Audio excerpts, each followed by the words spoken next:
وہ ہمارے ایک دانشور ہے، مضمون لکھا، کئی باتیں بڑی پسند آتی ہیں۔ وہ کہتے ہیں کہ میری اہلیہ، ان کو بھی کسی نے نا مس گائیڈ کر دیا تھا، حالانکہ اچھی خاتون ہے، کسی نے مس گائیڈ کر دیا، تو وہ بھی سماجی اور ویلفیئر اور یہ خواتین کو شوق ہوتا نا بننے کا، تو وہ بھی سماج کے اندر اچھا مقام تلاش کرنے کے موڈ میں آ گئی۔ تو کہیں ایک دن جانا تھا تو بڑی بن سور کے میرے ساتھ وہ گاڑی میں بیٹھ گئی۔ تو میں گاڑی میں، عورتوں کو یہ بھی مسئلہ ہوتا ہے نا کہ ہماری تعریف کرو، تو کئی دفعہ بعض مردوں بیچاروں کو جھوٹ بولنا پڑتا ہے، تو زبردستی کراتی ہے نا جی۔ تو اس میں گنجائش بھی دی ہے شریعت نے گنجائش دی ہے کہ کبھی بیوی کو راضی کرنے کے لیے خلاف واقعہ بات کرنی پڑے تو کر لینی چاہیے، تو وہ کراتی بھی ہیں۔ 3 موقع پر خلاف واقعہ بات کرنے کی اجازت ہے، واقعے کے خلاف بھی آپ بات کر سکتے ہیں۔ جنگ کے موقع پر 2 لوگوں کو صلح کرانے کے لیے اور بیوی کو راضی کرنے کے لیے کر لیں کوئی ایسی بات، بے شک اپنی طبیعت پہ جبر کر کے کر لیں، گنجائش ہے، اجازت ہے۔ تو وہ کہتے ہیں جب وہ گاڑی میں میرے ساتھ بیٹھی بن سور کے، تو وہ تقاضا کرنے لگی کہ میں نے بڑے اچھے کپڑے پہنے ہیں پر آپ نے توجہ نہیں کرائی۔ وہ سیاںا بندہ تھا، وہ چاہ رہا تھا کہ میری خاتون سمجھ جائیں۔ وہ کہتے ہیں مجھے پتا تھا کہ بیچاری مس گائیڈ ہو گئی ہے، دل کی بڑی اچھی ہے، سیاਣੀ ہے، لیکن اس کو نا کچھ خواتین نے، کچھ لوگوں نے مل کے اس کو ذہن غلط کر دیا ہے کہ سماج میں نکلو، باہر جاؤ، کام کرو، فلاں کرو، اپنی مرضی سے جیو۔ تو میرے ساتھ گاڑی میں بیٹھی کہیں جانے کے لیے، تو مجھ سے کہنے لگی کہ آپ نے میری طرف توجہ ہی نہیں کی، آپ نے کوئی ذکر ہی نہیں کیا کہ میں کیسی لگ رہی ہوں۔ تو وہ کہتے ہیں میں نے اسے کہا کہ اگر تو ناراض نہ ہو تو پھر میں صحیح والی تعریف کر دوں۔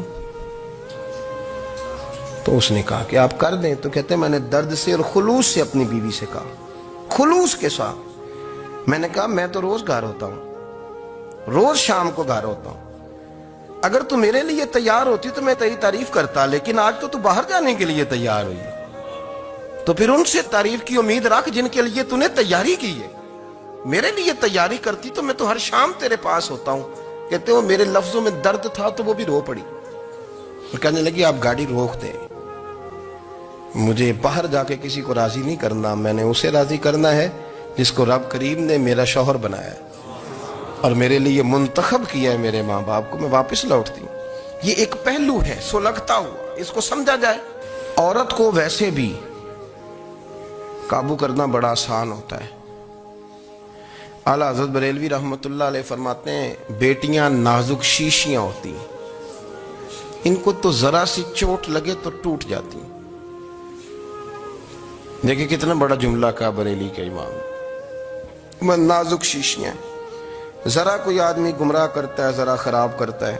اب دیکھیں نا، یہ جو بچیوں کو بچے مس گائیڈ کرتے ہیں، انہیں بڑے بڑے خواب دکھاتے ہیں، وہ بیچاری ماں باپ کو چھوڑ کے، بہن بھائی کو چھوڑ کے اس کے ساتھ شادی کرتی ہے، پھر جو اس کا بعد میں حشر ہوتا ہے، آپ ادلیاں نو سردار پہن تکے تے شرما والیاں نو جھوٹے ڈولیاں دے۔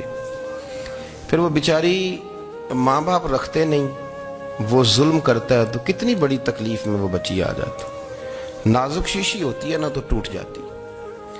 یہی حال اب جدید خواتین اور یہ جو کچھ اینکر پرسن ہیں، یہ اصل میں نا یہ آپ کو سیاست سکھاتے ہیں، لیکن یہ مادر پیدر آزاد لوگ ہیں، بالکل آزاد۔ یہ تو علماء شور نہ کریں، بات نہ کریں، گفتگو نہ کریں، مشائخ بات نہ کریں، اور یہ جو کچھ سنجیدہ اور دینی طبقہ ہے یہ کوئی شور نہ کرے، یہ تو روڈوں پہ ننگے ہو کے آ جائیں معاذ۔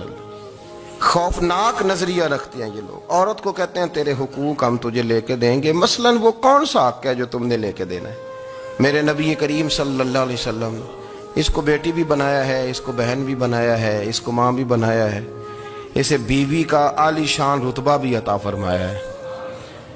اور چونکہ بیٹی کا بھی حق بڑا بیان کیا جاتا ہے، بہن کا بھی، ماں کا بھی، اور بیوی کے معاملے میں لوگ سمجھتے ہیں کہ زیادہ بات نہیں کرنی چاہیے، شاید مسئلہ خراب ہو جائے۔ حالانکہ نبی پاک صلی اللہ تعالیٰ علیہ وسلم نے بیوی کے بارے میں پتہ کیا فرمایا؟ فرمایا جب تم نکاح کر لیتے ہو تو اپنا ایمان محفوظ کر لیتے ہو۔ اب میں اس کی شرح نہیں کرتا، اب خود کر لیجئے گا کہ وہ ایک ایسی شخصیت ہوتی ہے کہ جس کی موجودگی میں آپ کا ایمان محفوظ ہے۔ اب میں نہیں سمجھتا کہ اس سے بڑی بات کوئی اور ہو سکتی ہے، جس کی موجودگی میں آپ کا ایمان، اور بھئی یہ حدیث پاک عرض کر رہا ہوں، نکاح جب کوئی کر لے تو اس نے اپنا ایمان مکمل کر لیا. اس کا معنی یہ ہوا کہ آپ کا ایمان محفوظ ہے اس کی موجودگی میں. تو اس سے زیادہ بھی یعنی ایمان سب سے قیمتی چیز ہے نا, تو اس کے محفوظ ہونے کی وجہ حضور نے نکاح بیان کر دی. اب میرا خیال ہے بی بی اگر کوئی اس سے بڑا حقوق مانگے گی تو بیوقوفی کرے گی. اتنا بڑا درجہ نبی کریم نے اسے عطا کر دیا, اتنا بڑا مقام دے دیا کہ تو خامند کے ایمان کے محفوظ ہونے کا ذریعہ بن گئی ہے.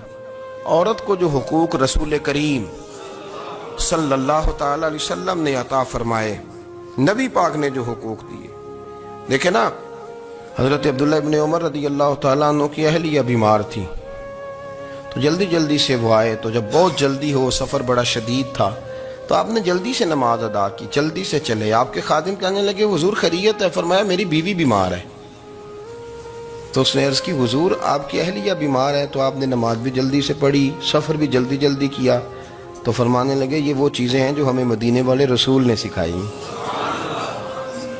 آپ اس کیفیات کو سمجھیں کہ حضور صلی اللہ علیہ وسلم نے درس دیا. اور پھر ایک اور بہت بڑی بات, یہ فضیلت کسی اور کو نہیں دی.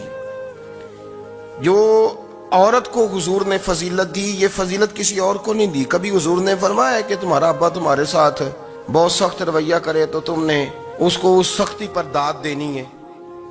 فرمایا چلو اگر وہ زیادتی بھی کرے تو تم نے اس کے ساتھ سلوک اچھا ہی کرنا ہے. لیکن آپ ایک بات کو سمجھے نا کہ بچے کے بارے میں, بیٹے کے بارے میں, بیٹی کے بارے میں فرمایا 10 سال کے ہو کے نماز نہ پڑھے تو سختی کرو, تمہارا ڈنڈا بھی لٹکنا چاہیے.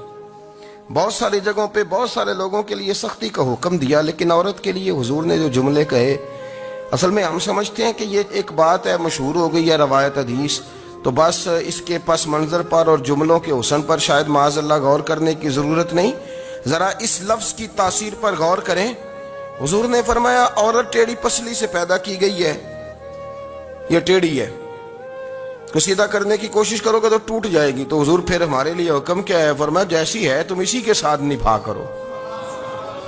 آپ سمجھیں کہ اتنا محفوظ حضور نے درجہ دے دیا بی بی کو, اتنا محفوظ کہ فرمایا غلطی بھی ہو تو میرے غلاموں تم اس کے ساتھ نبھا کرو, گزارا کر لو. کو کیا اور حق چاہیے عورت کو, جس کو اس کی غلطیوں سمیت نبی پاک نے قبول کرنے کا حکم دے دیا کہ اس کی کمزوریوں سمیت قبول کر لو. اب اس کو اور کیا, کوئی کمزوریوں سمیت قبول کرتا ہے؟ کبھی آپ دکان پہ بیٹھے ہو تو آپ کہیں بھی اس میں یہ بھی غلطی, میرے مال میں یہ بھی کمزوری ہے, یہ بھی کمزوری ہے, یہ بھی کمزوری ہے, تو کر لے قبول. کرتا ہے کوئی؟ کوئی شخص ایسا ہو جو کسی چیز کی کمزوریاں بیان کر کے کہ اسے قبول کرو؟ پر رسول کریم صلی اللہ تعالی علیہ وسلم نے نا ہمیں سبق دیا, حضور نے ہمیں درس دیا, نبی پاک نے ہمیں پیغام دیا. فرمایا یہ ٹیڑھی ہے, سیدھی کرنے کی کوشش کرو گے تو بیچاری ٹوٹ جائے گی, تو اس کے ساتھ نبھا کر جاؤ. آپ میری بات کو سمجھیے گا. چلیں میں اس پر ایک اور بخاری مسلم کی حدیث پڑھتا ہوں. حضرت سلمان فارسی رضی اللہ تعالیٰ عنہ اور حضرت ابو درداء کے درمیان بھائی چارہ تھا. مکے سے مدینے جب لوگ آئے تو حضور نے بھائی بھائی بنایا تھا. ان کے درمیان بھائی چارہ تھا, تو ابھی پردے کی آیات نازل نہیں ہوئی تھیں, تو لوگ ایک دوسرے کی طرف جاتے تھے. حضرت سلمان فارسی رضی اللہ تعالیٰ عنہ حضرت ابو درداء رضی اللہ تعالیٰ عنہ کے گھر میں تشریف لے گئے, تو دیکھا کہ ان کی بیوی بڑی غمگین بیٹھی.